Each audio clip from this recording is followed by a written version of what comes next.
Greetings, sisters and brothers. Welcome to African History Club, episode number 48. I am your host, Milton Alimadi. Today, I want to remain in South Africa once again. In the last episode, I discussed the life of the late Archbishop Desmond Tutu, whom I refer to as a revolutionary Christian minister. And I said, if there are to be ministers of the Christian faith, give me a Desmond Tutu anytime, who was on the forefront of the liberation struggle. Today, I would like to discuss the life, times, and legacy of Robert Sobukwe. Robert Mangaliso Sobukwe, who died at a very early age, only 53. He was the leader of the Pan-Africanist Congress, later the Pan-Africanist Congress of Azania. Azania is the African name for South Africa. Sobukwe would be very disappointed in the South Africa of today under the ANC, African National Congress, neoliberal government. He had a very different vision of the South Africa that he hoped to see, that he fought for and paid with his life.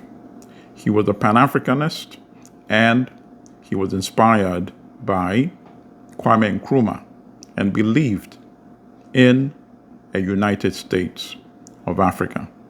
The South Africa we have today, where the majority population largely still lives in abject poverty, no clean water, without adequate, decent education, without adequate, decent housing, without adequate, decent healthcare, and unable to find jobs. The country with the most distorted and unequal wealth and income distribution in the world, worst even in the United States of America, a country where 28 years after apartheid officially ended with the election of Nelson Mandela, the late Mandela, today the European South African population, which is less than 8%, still controls more than 70% of the fertile land. That would be bitterly disappointing for Sobukwe, be bitterly disappointing for Steve Biko, bitterly disappointed for Chris Hani, and the many other South Africans who fought for a better nation. So let's examine the life of Robert Sobukwe. Sobukwe was born in 1924. His father was a laborer. His mother, who was not literate, was a domestic worker. The father's name was Hubert, and the mother's name was Angelina. He was educated in the early stages of his career in Methodist schools, which was quite pervasive and offered the only opportunity to most South Africans who wanted to get education. Eventually attended Fort Hare College, which is today Fort Hare University, which was also the only university or college at that time that offered degrees to Africans, not only in South Africa, but many Africans who gained prominence in other African countries also attended Fort Hare University. He was there around 1948, and that is also the time that he joined the African National Congress Youth Wing. He was very instrumental in getting the ANC in 1949 to adopt what was called the Action Program, or Program of Action, which inspired the Defiance Campaign of 1952 by the ANC. And that was a campaign of disobedience and rejection of the apartheid laws, such as, for example, different entrance for European South Africans and for Black people in South Africa. Different places where people could sit for European South Africans and for Africans.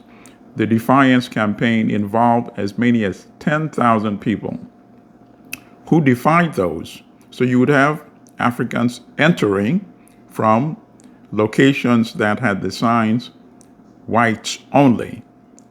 That was the act of defiance.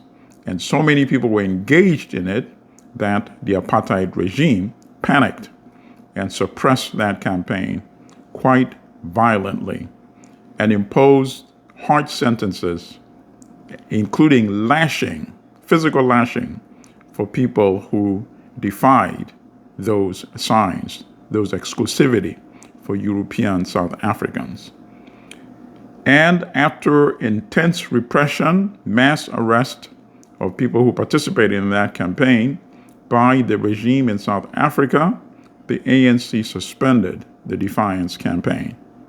And Sobukwe and people that supported a much more radical approach accused the ANC of betraying the program of action. And by that time, Sobukwe had become a persistent critique of the ANC approach. His philosophy was, as he called it, Africanist. He advocated for an organization where Africans would be at the exclusive head, operating and commanding and leading the structures of the organization. And he felt the ANC could not deliver that since the leadership was multiracial, multi-ethnic.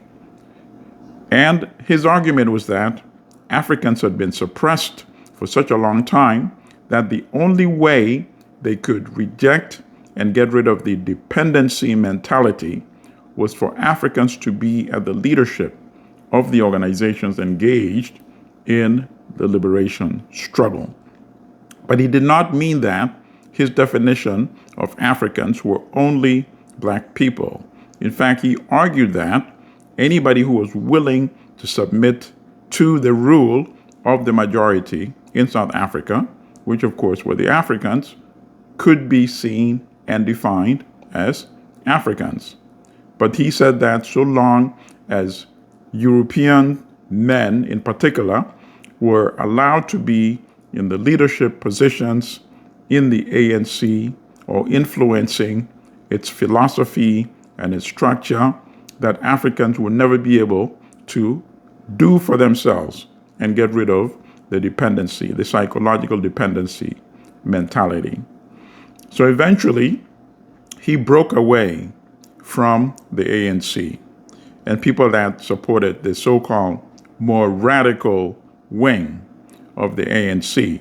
Some of them left, and together with Robert Sobukwe, they created the Pan-Africanist Congress in 1959. Later on in today's podcast, I will read briefly from one of the earliest speeches that Sobukwe made in 1959, and that would give you a flavor of his philosophy and his vision for the future South Africa, and indeed, as I said earlier, the future United States of Africa. So he broke away in 1959, and then one of the most significant campaigns that the Pan-Africanist Congress organized is the PAC Laws protest of 1960. The PAC Laws dictated that every African was required to carry with them a passbook, which was a form of internal passport, that if any African was found not carrying that passbook, they were subjected to arrest, could lead to prison term, could lead to being confined in farms, European-owned farms, where they would be subjected to hard labor for several weeks, and in some cases for some months, just for not carrying that internal passport. And it was very humiliating because it also restricted and specified within that passbook where Africans could live, what kind of job they were eligible for, and so on. So it was widely resented by Africans. As many as 1 million Africans were arrested for various passbooks violations every year in South Africa. So Sobukwe and the PAC organized a protest whereby thousands, tens of thousands of Africans were told to show up and come to police stations and submit to being arrested for not carrying their passbooks. And the whole objective was to overwhelm the apartheid system and the regime, to test it to the limit and just simply overwhelm it.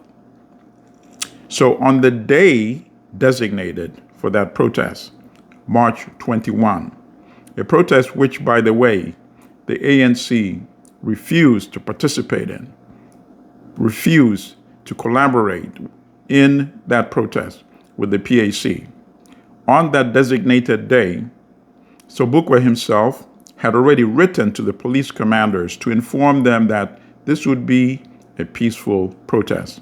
Sobukwe and many of his compatriots showed up at the police station at Orlando, which is near Soweto, and submitted to be arrested. About 40 miles away in Sharpeville, at least 20,000 people participated in that protest.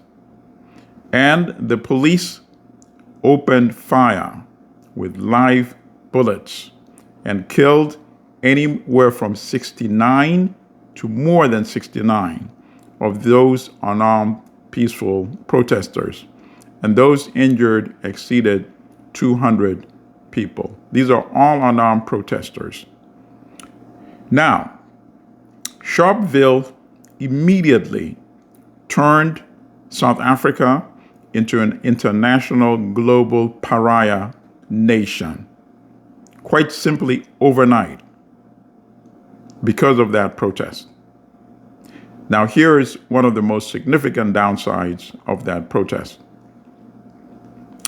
The entire executive committee, the entire leadership of the PAC, by submitting to be arrested, meant that the leadership was also effectively wiped out. So that was a significant blow to the PAC. Even though protests continued thereafter throughout the country, and protests now became a trend after that vicious massacre, the PAC was significantly damaged because the leadership was now all essentially under arrest. Sobukwe himself was tried and convicted for incitement.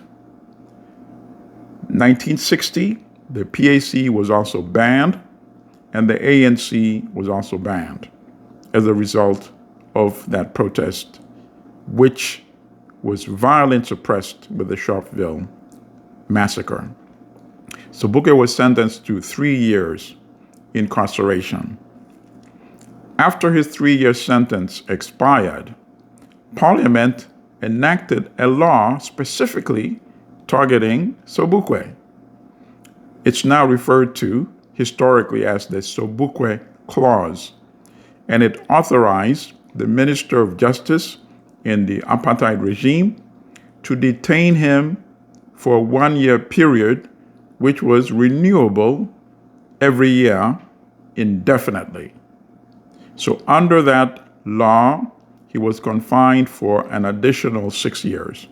He was confined to Robben Island, the notorious Robben Island, where Nelson Mandela was also confined after he was convicted in the Rivonia trial.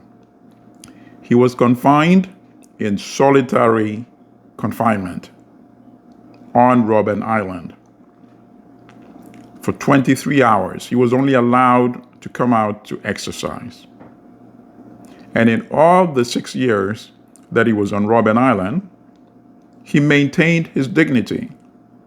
In fact, one of the guards later said he couldn't believe how this man, who was going nowhere and whom nobody knew how long he would be detained, because it was indefinite powers to the Minister of Justice. The guard said he didn't understand how this man woke up every day and dressed as if he was going to work. He was always sharply dressed, nice slacks, nice white shirt, and a tie.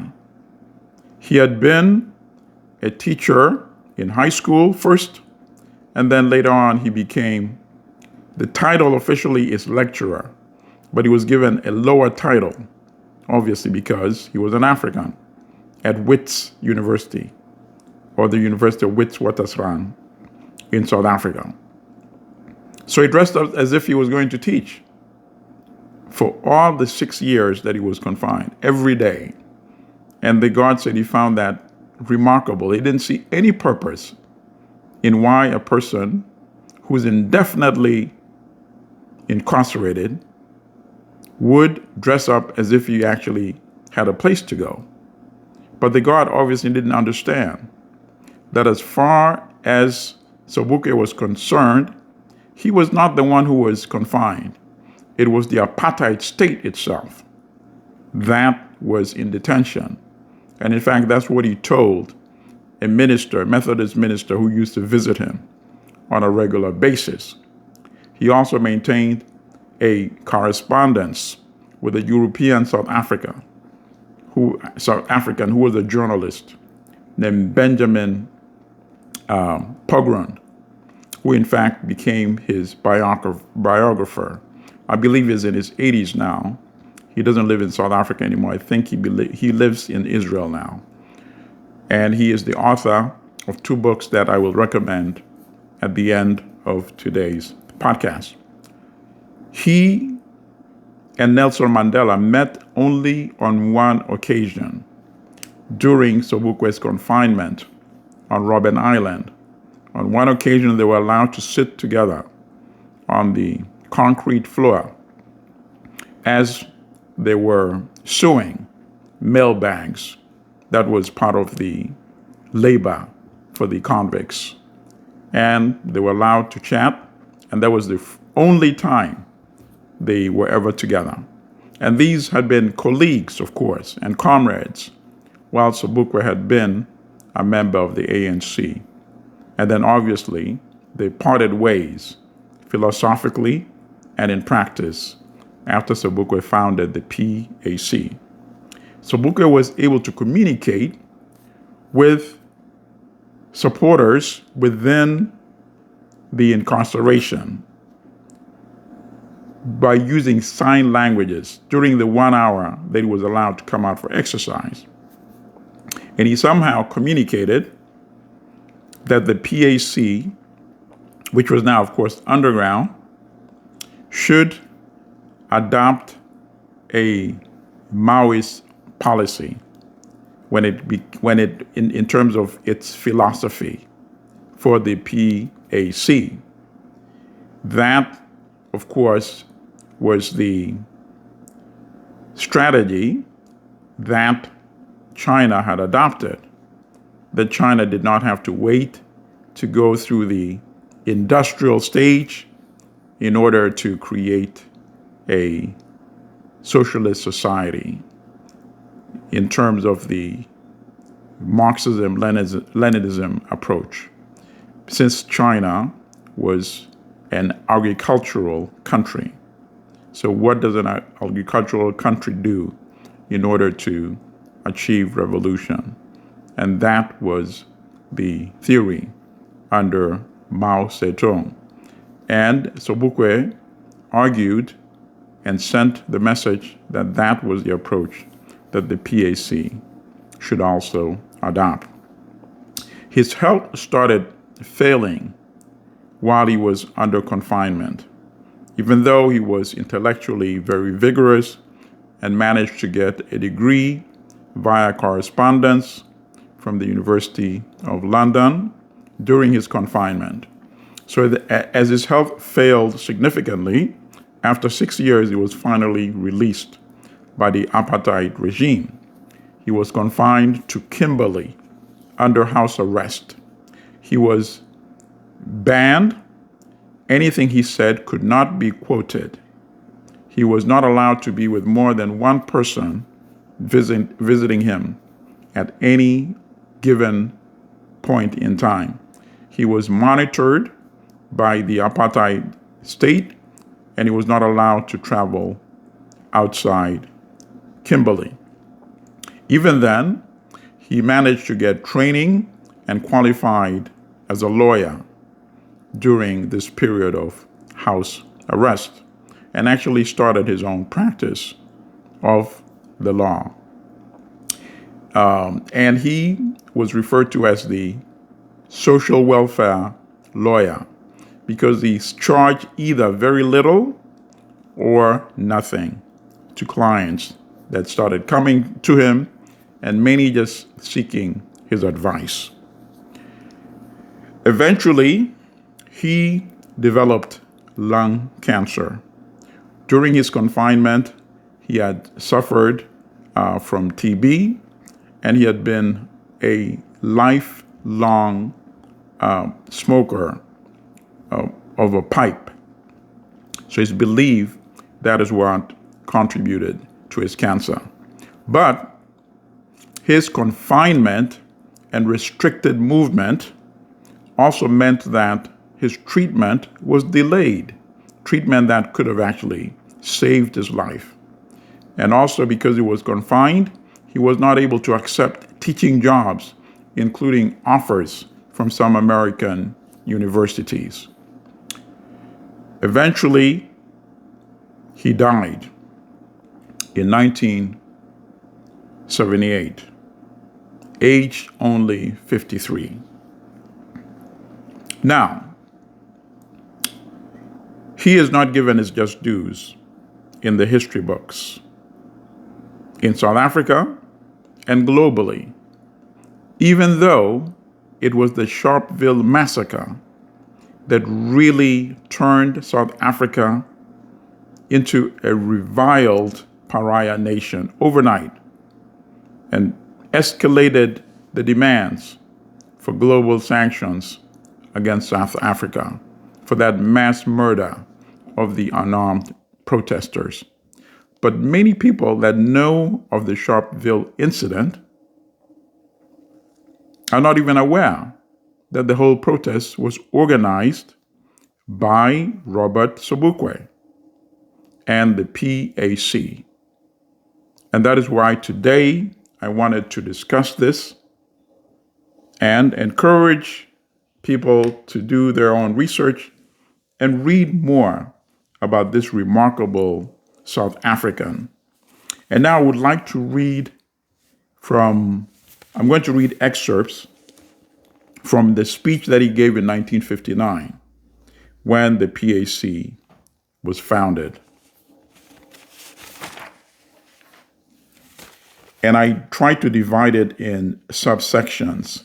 Some of the subsections are as appear in the speech itself, but the first part that I'm reading now, I pretty much had to create this subsection.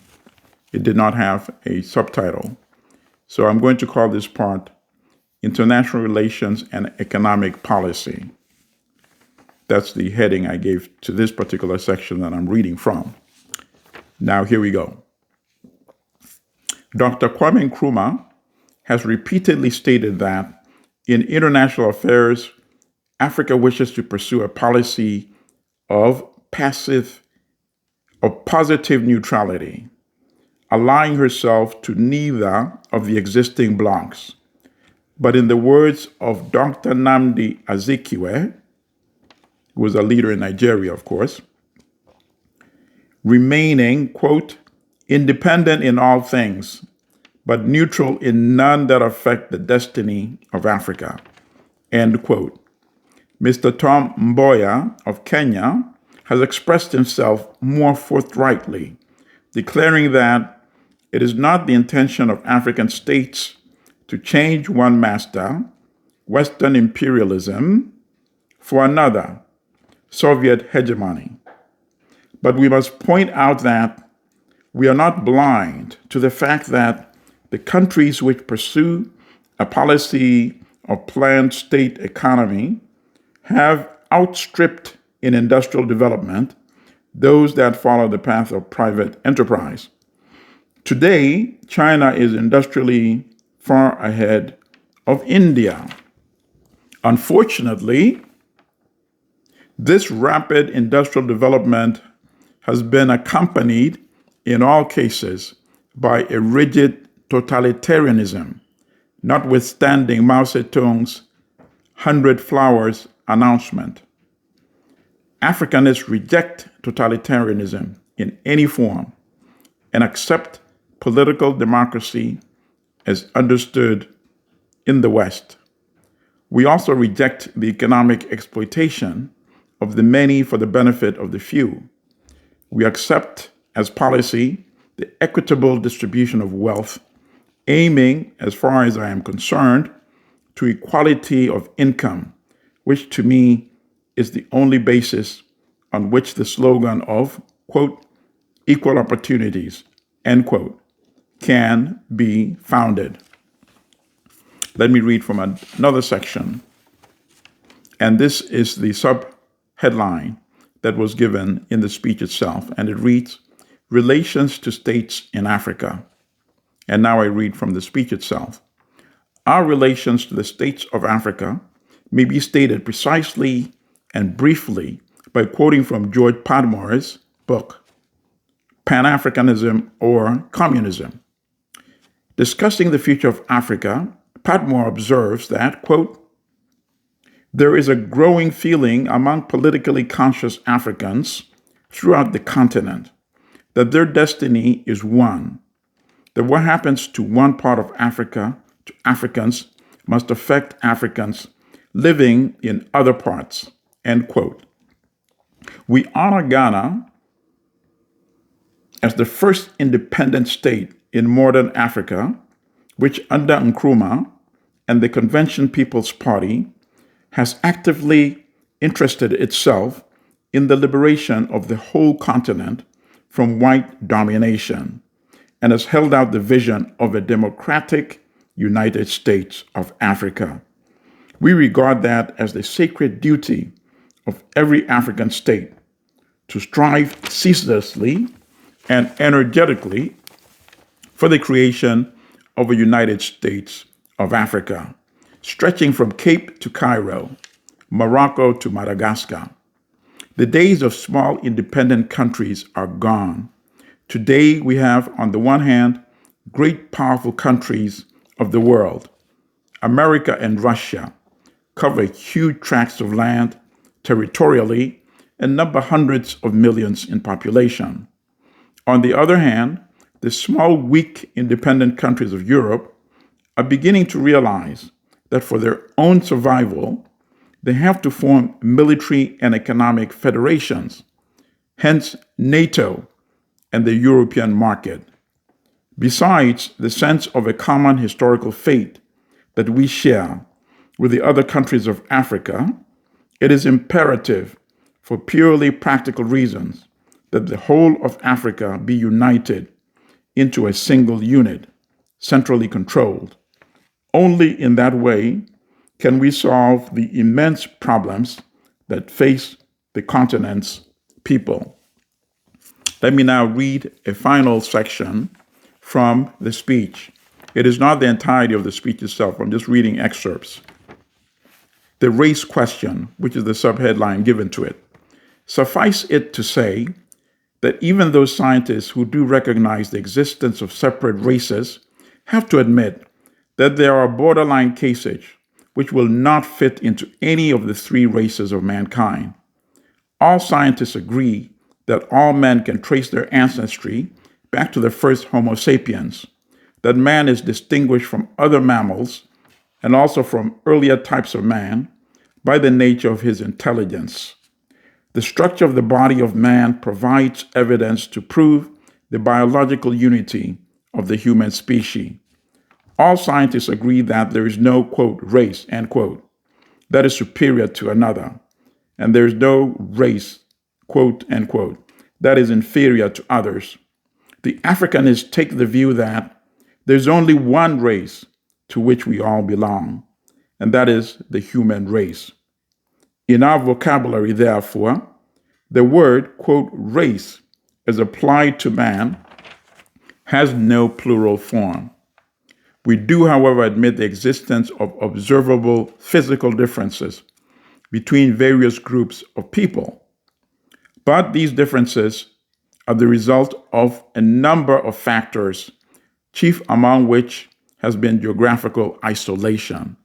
In Africa, the myth of race has been propounded and propagated by the imperialists and colonialists from Europe in order to facilitate and justify their inhuman exploitation of the indigenous people of the land. It is from this myth of race, with its attendant claims of cultural superiority, that the doctrine of white supremacy stems.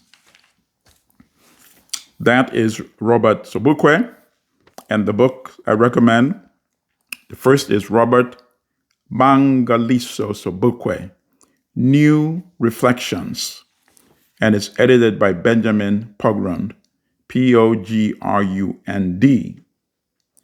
And the second one is Robert Sobukwe, How Can Man Die Better? And that is authored by Benjamin Pogrund. Thank you so much for joining me in today's episode of the African History Club. Please spread the word. See you soon.